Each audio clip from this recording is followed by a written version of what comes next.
지난 한 달 사이 254곳 중 140여 곳에 여야 대진표가 확정됐는데요. 지역구 표심에는 어떤 변화가 있었는지 확인해 보겠습니다. 먼저 국민의힘 지지율 먼저 확인을 해보겠습니다. 지난번과 비교해 1%포인트 늘어나서 큰 변화는 없었고요. 민주당에 대한 투표 의향도 마찬가지로 1%포인트 올랐습니다.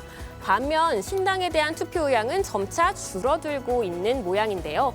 이런 양당으로의 지지율 고착은 2차 조사 이후 점차 강고해졌는데요.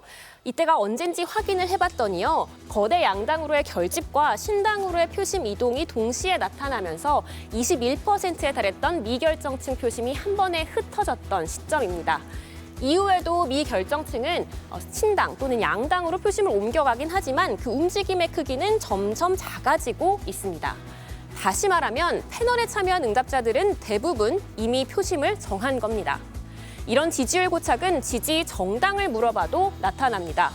2차 조사 이후 국민의힘과 더불어민주당 지지율에 큰 변화가 없죠. 그런데 이런 패널 조사 결과는 2월 들어서 국민의힘이 오차 범위 밖에서 크게는 8%포인트까지 앞서고 있는 일반 여론조사와는 추세가 좀 다르긴 합니다. 일반 여론조사와 패널조사에서 가장 눈에 띄는 차이는 이 지지 정당이 없거나 모르겠다는 무당층의 크기입니다. 보통 일반 여론조사에서는 이 무당층이 15에서 20% 사이로 나타나고 있고요. 선거 때가 되면 10%까지 떨어지는데요. 패널 조사에서는 이미 2차 때부터 이보다 작았습니다.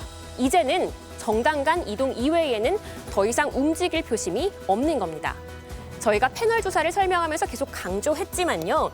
이 패널 조사에 참여하는 응답자는 일반 여론조사에 참여하는 응답자보다 정치 고관여층일 가능성이 높고요.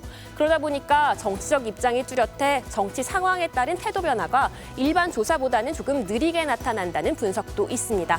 지금까지 더 21% 흔들리는 유권자에서 패널 조사 결과 분석해봤습니다.